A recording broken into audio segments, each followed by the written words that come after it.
Chers amis, bonjour. Joie nouvelle de se retrouver. Ta parole est vérité. C'est vrai, la parole de Dieu est vérité.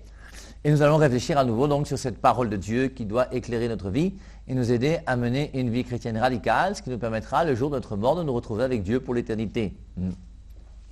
Alors, on va faire un petit break dans notre évangile de Jean qu'on essaie de commenter déjà depuis un certain temps.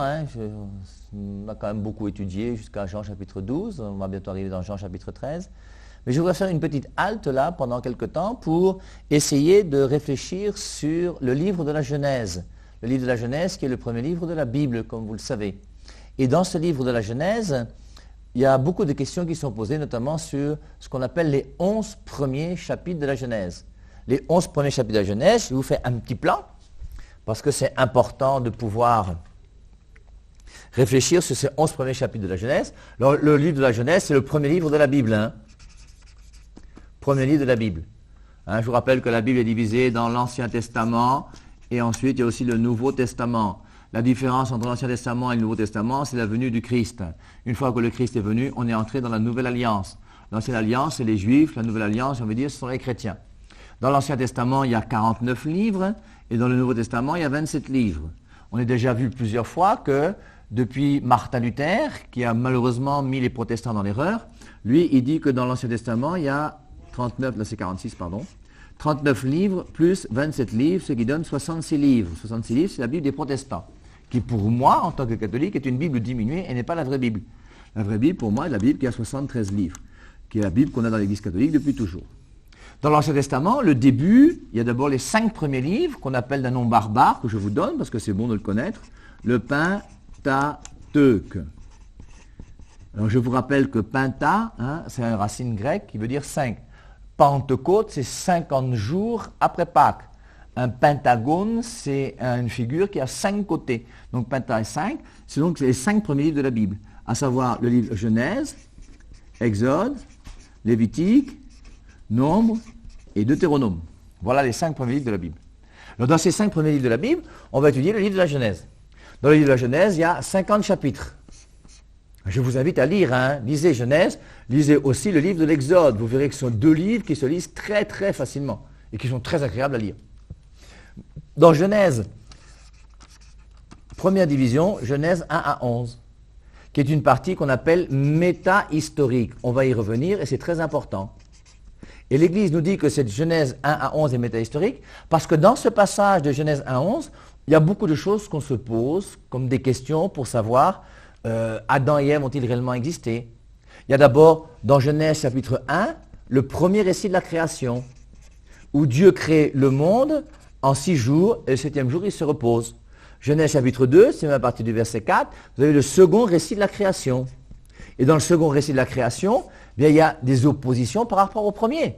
Dans le premier récit, Dieu crée le 6e jour, l'homme et la femme en même temps. Genèse 1, 26, faisons l'homme à notre image et ressemblance. Il les créa, hommes et femmes. Dans le deuxième récit, il crée d'abord une poterie, un corps en terre. Il souffle, ça devient une âme vivante, une personne qui s'appelle Adam. Il n'est pas bon que l'homme soit seul, il va créer les animaux. Puis après avoir créé les animaux, Adam n'a pas trouvé chaussure à son pied. Dieu va prendre une côte de Adam et va former Ève. Et on voit que dans le premier récit, Dieu crée l'homme et la femme en même temps. Dans le deuxième récit, Dieu crée l'homme, puis les animaux, puis la femme. Lequel des récits est vrai? Ce sont des questions que les gens se posent. Et forcément, moi, je vais vous dire que les 2 récits sont vrais. Et comment peut-on comprendre que ces 2 récits sont vrais alors qu'ils sont contradictoires? Ensuite, dans Genèse chapitre 3, quand on commence à nous parler du péché originel, avec le serpent qui apparaît, le serpent, conséquence du péché, Dieu lui dit, tu marcheras sur le sol, tu ramperas sur le sol. Est-ce que le serpent, avant de ramper sur le sol, avait des pattes? Dans Genèse chapitre 4, on a Abel et Caïn qui s'entretuent. Quand Caïn tue son frère Abel, Dieu va le punir et va l'envoyer au loin. Quand il va partir au loin, il va trouver une femme. Cette femme-là, d'où vient-elle? Ensuite, Adam et Ève qui ont accouché quelques enfants. Comment est-ce que les enfants d'Adam et Ève se sont-ils reproduits? Ont-ils commis l'inceste? Et tout ça va faire que dans cette première partie de Genèse 1 à 11, avec le péché originel, Genèse 4, Abel et Caïn, Genèse 6, le déluge avec Noé, Genèse 11, la tour de Babel, eh bien, on va se poser des questions et on va se dire que comment peut-on comprendre ces 11 premiers chapitres de la Genèse. Et l'Église nous fait comprendre que ces 11 premiers chapitres de la Genèse sont méta-historiques, au-delà de l'histoire. L'histoire commence bibliquement dans Genèse au chapitre 12 avec un personnage historique bien connu qu'on appelle Abraham. Abraham qui est le père des croyants. Donc avant Abraham, ces 11 premiers chapitres de la Genèse, ils sont méta-historiques, au-delà de l'histoire. Est-ce que ces gens-là ont historiquement existé réellement? Je n'en sais rien. Méta-historique. On va réfléchir, on va essayer de voir. Maintenant, Abraham, Genèse chapitre 12, est le premier personnage historique. On a retrouvé dans les fouilles archéologiques une amphore sur laquelle est écrit le nom d'Abraham. On a trouvé un codex de la loi qui gérait les mœurs dans le peuple de Our, la civilisation de Our, là où Abraham existait. Et donc, Abraham est le premier personnage historique. Et Dieu a parlé avec Abraham. Et Dieu et Abraham ont fait alliance ensemble. Et Abraham est le père des croyants. Et ma question à moi, pourquoi Abraham est le père des croyants? Pourquoi c'est pas Adam? Pourquoi c'est pas Noé, avec qui Dieu a fait alliance? Pourquoi Abraham? Et je pense que la raison, c'est parce que Abraham est le premier personnage historique des Saintes Écritures. Maintenant, cela ne veut pas dire que ces 11 premiers chapitres de la Genèse sont inutiles. Au contraire, c'est même un livre qui nous donne une lumière extraordinaire sur le plan de Dieu, sur l'homme et sur la femme. Et je pense même, si on avait le temps, on essaierait de le voir, que ces 11 premiers chapitres de la Genèse, on peut retrouver la signification de cela dans le petit livre que le Père, dans Apocalypse chapitre 5, tient dans sa main. Et qu'on peut retrouver à travers les sceaux qui vont s'ouvrir, une partie du premier récit de la création, de Genèse 1 à 11, toute cette partie-là, à travers le petit livre de l'Apocalypse. Mais c'est un peu plus compliqué, mais si on a le temps, on le fera. Alors, on va commencer aujourd'hui avec le premier récit de la création. Je vous lis donc, dans Genèse, le chapitre 1, premier récit de la création. Au commencement, Dieu créa le ciel et la terre. La terre était informe et vide, les ténèbres couvraient l'abîme et l'Esprit de Dieu planait au-dessus des eaux. Dieu dit. À qui? C'est bizarre, hein? Dieu dit. Et comme on dit, Dieu dit, il n'y a personne, il n'y a rien, il n'y a que lui. Il dit à qui alors? Dieu dit que la lumière soit et la lumière fut. Dieu vit que la lumière était bonne et Dieu sépara la lumière d'avec les ténèbres. Dieu appela la lumière jour, il appela les ténèbres nuit, il y eut un soir, il y eut un matin, premier jour. On va s'arrêter d'abord sur Dieu dit. Dieu dit que la lumière soit et la lumière fut. Ceci montre l'efficacité de la parole de Dieu. Et la parole de Dieu est toujours efficace. Dans Hébreux chapitre 4, verset 12, il est dit que la parole de Dieu est vivante et efficace, plus effilée qu'un glaive à deux tranchants. La parole de Dieu est vivante et efficace. On a vu il y a quelque temps dans Genèse chapitre 11, lorsque Lazare était au tombeau depuis 4 jours, il était mort, il commençait à se décomposer. Marthe, la sœur du mort, disait qu'on ne va pas rouler la pierre, il sent déjà parce qu'il est déjà décomposé. Et Jésus-Christ dit, ne t'ai-je pas dit que si tu crois, tu verras la gloire de Dieu? Roulez la pierre, on roule la pierre. Et Jésus dit, Lazare sort et le mort sortit. Et le mort a obéi à la parole de Dieu. Dans Matthieu chapitre 8, verset 23, on voit comment, lors de la tempête, Jésus-Christ est dans une barque et il dort. Et je vous rappelle que pour dormir dans une barque lorsqu'il y a une tempête, il faut vraiment être très très fatigué. Parce qu'habituellement, on n'arrive pas à dormir dans une barque lorsqu'il y a la tempête. Et Jésus-Christ devrait vraiment être très très fatigué. Et avec cette tempête qui est là, eh bien la mer commence à entrer dans la barque, les apôtres commencent à prendre des seaux pour jeter l'eau parce que ça devient grave. On voit comment on ne va pas tarder à sombrer dans l'eau. Et puis il y a un courageux qui va quand même réveiller Jésus. Il faut dire que Jésus, lève-toi, ça ne va pas. Et Jésus-Christ leur dit, homme de peu de foi. Et l'apôtre lui dit, Jésus, je ne te parle pas de foi, je te parle de vie et de mort. Nous sommes en train de mourir. Et à ce moment-là, Jésus dit, mer, stop, vent, stop. La mer se calme, le vent s'arrête. La parole de Dieu est vivante et efficace. Et est-ce que tu crois que dans ta vie, même toi aujourd'hui, est-ce que tu crois que cette parole de Dieu peut agir et transformer ta vie? Alors, pas croire comme ces pentecôtistes farfelus et stupides. Tous les pentecôtistes ne sont pas farfelus et stupides. Mais les farfelus et stupides qui vous disent que est-ce que tu crois que Dieu peut te donner le mari? Oui, mets la main vers l'écran, dis 3 fois Amen et tu auras le mari. C'est stupide et bête, c'est complètement idiot. Ça, c'est même pas chrétien, je ne sais pas ce que c'est. Ça, c'est clair. Hein. Et ça, ce n'est pas la parole de Dieu. La parole de Dieu, elle est vivante et efficace et elle veut agir dans ta vie. Et c'est à partir du moment où tu mettras cette parole de Dieu en pratique dans ta vie que Dieu va te bénir. Et crois-tu que Dieu peut te bénir? En faisant ma méditation ces jours-ci, je réfléchissais un petit peu et je méditais sur Dieu, comme il m'arrive de le faire de temps en temps, ce qui me plaît beaucoup d'ailleurs. Et en lisant un document, j'ai compris qu'il faut que chacun d'entre nous puissions comprendre que Dieu ne veut pas autre chose à chaque instant de son existence pour toi que tu puisses être heureux et avoir toutes ces bénédictions. Est-ce que tu crois que ce Dieu en qui nous croyons est un Dieu qui est tout-puissant et un Dieu qui veut absolument ton bonheur? Et Dieu veut ton bonheur. Et que la seule chose qui l'intéresse, c'est que tu sois heureux et épanoui. Le crois-tu à chaque instant? Est-ce que tu crois que ton bonheur est dans les mains de Dieu et que Dieu veut t'offrir ce bonheur et que ce bonheur est pour toi et que tu peux le prendre, mais à condition d'accepter sa parole dans ta vie? Et la parole de Dieu nous a promis bénédiction sur bénédiction. La parole de Dieu nous a promis bonheur, et un bonheur tel que nous serons un jour face à face avec Dieu et que nous le verrons tel qu'il est. Et il faut que chacun d'entre nous, nous puissions nous y engager. La parole de Dieu ne ment pas. La parole de Dieu est vraie. Dès que Dieu dit quelque chose, cela se réalise. Notre parole à nous, de temps en temps, elle peut être efficace. Tu dis à un enfant, par exemple, lève-toi. Quand il se lève, ta parole est efficace. S'il ne se lève pas, ta parole n'est pas efficace. Et la parole de l'homme peut être efficace de temps en temps, mais la parole de Dieu, elle est toujours efficace. Et ce que Dieu dit, c'est ce qui se réalise. Donc Dieu dit que la lumière soit, et la lumière fut. Et la lumière fut. Dieu vit que la lumière était bonne, et Dieu sépara la lumière d'avec les ténèbres. Dieu appela la lumière jour, il appela les ténèbres nuit. Il y eut un soir, il y eut un matin, premier jour. Maintenant, vous voyez, on va essayer de réfléchir sur cette lumière. Et pour mieux comprendre cette lumière, on va prendre le 4e jour. C'est Genèse chapitre 1 à partir du verset 14. Hein? Donc je vous lis Genèse chapitre 1 verset 14. Dieu dit qu'il y ait des luminaires à la voûte du ciel pour séparer le jour de la nuit. La séparation du jour et de la nuit se fait grâce aux luminaires que Dieu crée le 4e jour, le soleil et la lune.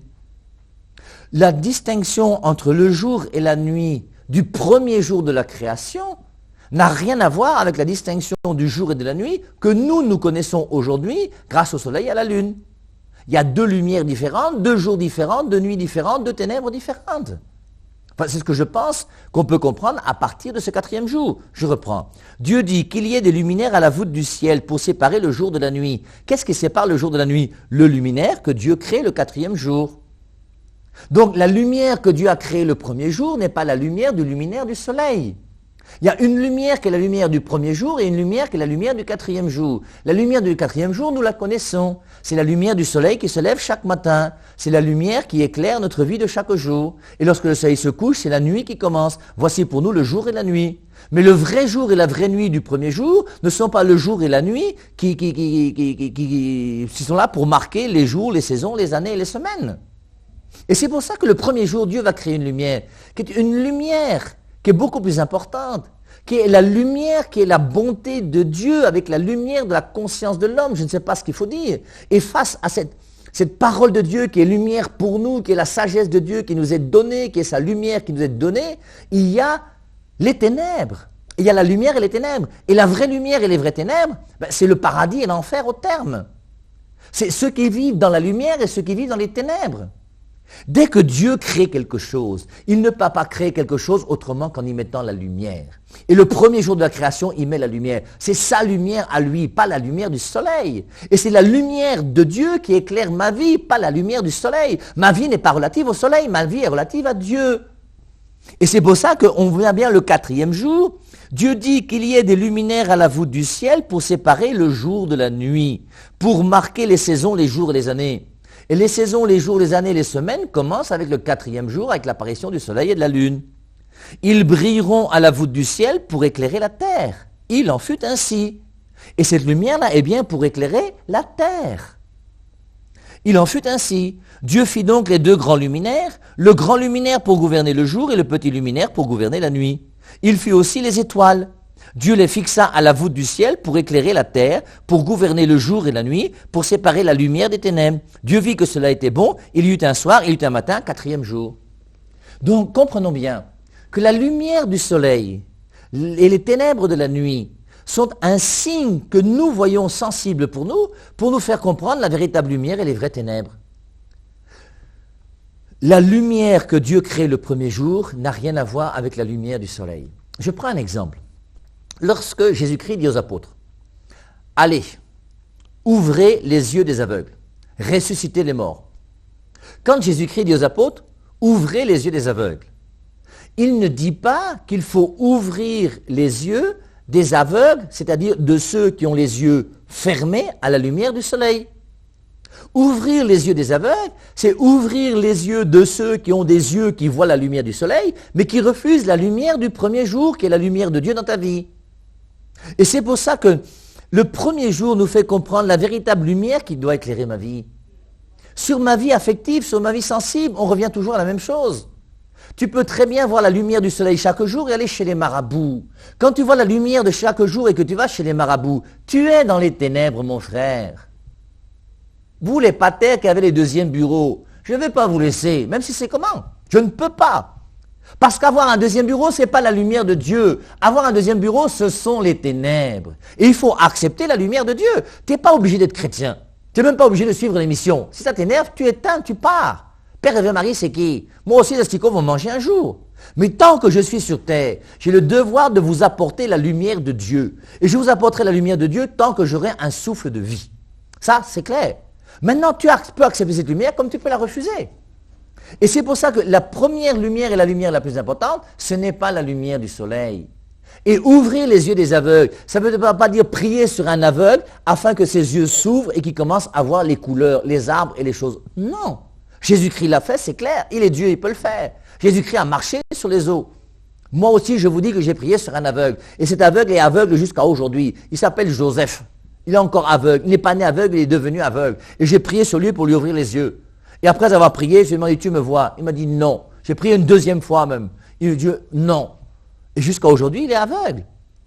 Mais, ceci dit, moi, Père et Marie, je réclame d'avoir ouvert les yeux à plus de personnes que tous vos pasteurs pentecôtistes réunis.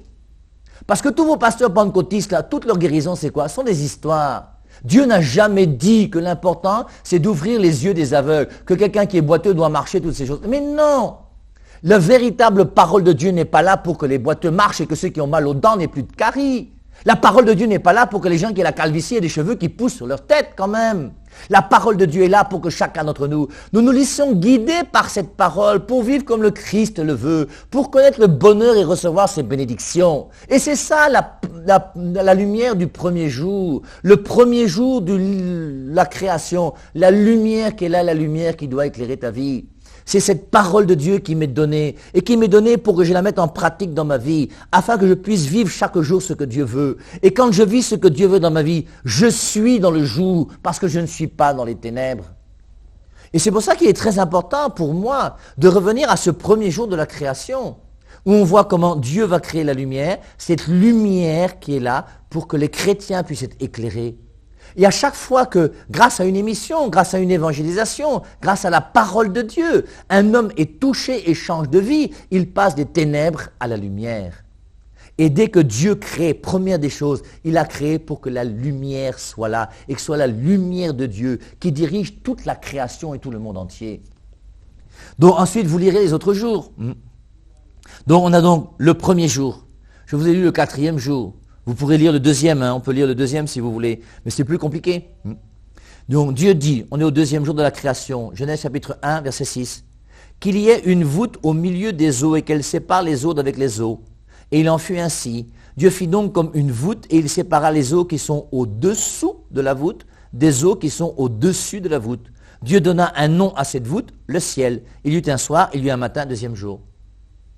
Et c'est clair qu'on n'y comprend rien, un firmament, les eaux d'en haut, les eaux d'en bas. Et moi, je ne sais pas, mais dans ma tête, je verrais bien les eaux d'en haut comme étant l'eau symbolise la vie. Donc il y a la vie d'en haut, la vie divine, et puis la vie d'en bas. Et il faut que la vie d'en bas puisse recevoir cette vie d'en haut. Ce sera tout le problème de la nouvelle naissance, qui permettra ensuite d'avoir le ciel. Et le ciel, au terme, c'est comme bien pour nous le paradis. Alors, on peut ergoter, hein. Allons-y. Ensuite, chapitre 3, 4, je viens maintenant au sixième jour.